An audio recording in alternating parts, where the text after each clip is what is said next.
Jadi mari kita review untuk tanaman bawang merah saya yang saat ini sudah masuk ke usia 75 hari. Jadi tinggal 5 hari lagi bakal siap panen. Ini adalah untuk varietas Bali Karet yang berada di ketinggian 1500 mdpl plus atau lebih lah. Jadi ini di belakang saya adalah untuk proses penyiramannya teman-teman ya.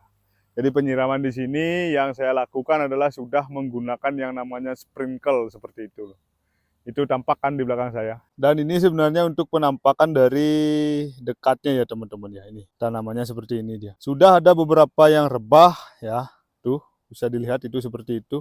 Karena waktu ini sebenarnya juga ada sedikit angin lah di sini teman-teman ya. Ada sedikit angin sama sebenarnya batangnya memang sudah agak lemah sih ya. Ini seperti ini nih. Walaupun kayaknya ini belum maksimal untuk pembentukan umbinya ya. Makanya sebenarnya saya prediksi ini mungkin lagi 5 hari bakal panen untuk tanaman bawang merah saya ini. Sama banyak yang muncul bunga seperti ini. Mudah-mudahan nanti bunganya ini ada yang beli ya. Ada yang beli, nanti bisa saya cari atau mungkin ada orang yang minta atau bagaimana nanti ya biar nggak mubasir juga kita buang nanti untuk bunganya ya. Karena sebenarnya bunganya ini juga di sini banyak orang yang beli teman-teman. Banyak peminatnya lah ya. Ini untuk yang rebah-rebah duluan nih kasihan sebenarnya nih ya. Kasihannya kenapa ya sudah pasti pembentukan umbinya nggak bakal semaksimal sama yang nggak rebah ya teman-teman ini. Karena rebahnya ini emang rebah agak duluan, bukan rebah yang baru teman-teman nih. Kan ya. Walaupun sebenarnya dari segi batang sebenarnya ukurannya lumayan sekali nih ya, lumayan besar untuk batangnya. Kalau untuk segi anakan ya, untuk varietas Bali Karet ya teman-teman ya. Sebenarnya di sini untuk anakannya sekarang sudah sangat lumayan sekali. Jadi mungkin sudah sangat beradaptasi lah dengan lingkungan yang ada di sini untuk varietas Bali Karet. Karena dulu sebenarnya di awal-awal untuk Bali Karet itu maksimal cuma 5 anakannya teman-teman. 5, 4 seperti itu. Sekarang sudah sangat lumayan sekali ini. Coba itu perhatikan ya. Tuh ya, itu juga ya teman-teman ya.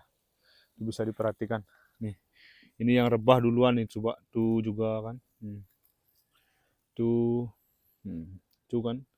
Jadi secara anakan sebenarnya Bali Karet ini kalau saya katakan sekarang rata-rata 6-7 lah, kisaran 6-7. Walaupun ada juga yang 5 seperti itu nih, seperti ini kan. Itu cuma 5 itu. Cuman biasanya kalau yang 5 itu dia pasti punya ukuran yang lebih nanti sama yang anakan 6, 7 atau lebih yang lainnya. Nih penampakannya nih.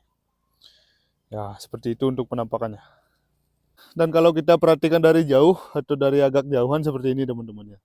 Sudah banyak daunnya yang agak-agak kuning, yang agak-agak terbakar pucuknya seperti itu ya teman-teman ya. Cuman karena memang sudah masuk ke fase akhir, memang seharusnya daun itu tua teman-teman. Justru kalau daun itu masih hijau segar, masih kayak benar-benar hijau seperti itu, atau bahkan hijaunya itu hijau muda, itu kadang-kadang harus menjadi perhatian tersendiri bagi teman-teman. Kenapa? Karena justru itu yang bakal istilahnya itu nutrisinya itu jadinya masih keserap oleh daun, bukan diserap oleh umbi ya, bukan difokuskan ke umbi. Jadi tanaman itu masih berfokus ke daun sebenarnya, bukan berfokus ke umbi. Jadi kalau misalnya daunnya sudah menunjukkan tanda-tanda kuning seperti ini, tetapi sudah masuk ke fase-fase akhir, itu berarti bagus teman-teman. Ya, ini, itu kan.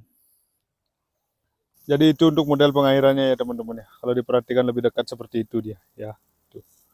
Untuk kincir kalau namanya di sini itu. Kalau mungkin disebutnya itu kalau di tempat lain ya sprinkle lah. Saya sudah menggunakan sprinkle di sini. Dan untuk sprinklenya sebenarnya ada 2 macam, ada 2 tipe di sini yang saya pakai. Satu yang kuning sama yang hijau seperti itu ya. Atau yang biru lah saya katakan. Ini sebenarnya ini alat putarnya ini besi dipakai ini. Lain halnya sama yang ini ya. Kalau ini masih plastik dia, masih modelan plastik dia seperti ini teman-teman.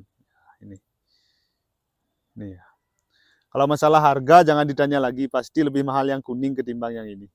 Ya, nih. Untuk alat yang saya pakai di sini, ya. Ini juga nih untuk tanamannya yang duluan rebah seperti ini dia teman-teman penampakannya, ya. Penampakan untuk tanaman yang duluan rebah seperti ini dia. Walaupun ya sih sudah ada beberapa yang berhasil untuk membentuk umbi, tapi pasti nggak bakal maksimal untuk pembentukan umbinya ya itu dia. Ya. Jadi tips ya buat kalian atau teman-teman dimanapun berada yang di daerahnya atau di tempatnya itu nanam varietas bali karet, usahakan untuk airnya itu benar-benar maksimal teman-teman. Karena bali karet itu jauh lebih boros air ketimbang varietas-varietas yang lain. Salah satu contohnya adalah varietas Probolinggo itu. Ini jauh lebih boros air. Jadi kalau misalnya teman-teman pengen nanam varietas bali karet di tempatnya kalau airnya itu masih kurang, ya saya nggak terlalu rekomen lah, khusus untuk di musim kemarau ya. Jadi contohnya ini nih. Ini adalah tanaman yang sebenarnya pengairannya itu nggak terlalu maksimal. Karena kincirnya itu agak jauh teman-teman. Sprinkle-nya itu agak jauh ya. Itu agak jauh. Ada mungkin sekitar 2 meter ini jaraknya. Ini airnya nggak terlalu dijangkau ini. Jadinya ya kecil-kecil seperti ini. Pertumbuhannya pasti kurang bagus seperti ini. Nah, itu kan dapat diperhatikan. Itu juga kecil nih. Lain halnya sama yang pengairannya maksimal seperti itu nih. Ya kan? Tuh ya. Ini juga untuk penampakannya dari dekat ya. Ini dapat diperhatikan. Ini yang belum rebah ini. Kalau belum rebah bagus sekali perkembangannya teman-teman. Ini juga belum rebah ini kan. Ini juga belum rebah kan. Tuh. Ya, tuh kan. Kalau dari jauh seperti itu dia kan. Walaupun juga masih kayak ada yang belum maksimal untuk pembentukan umbinya. Seperti ini contohnya. Ini juga contohnya teman-teman, kelihatan kan ya. Itu ya. Ini juga kalau dari jauh seperti ini dia nih.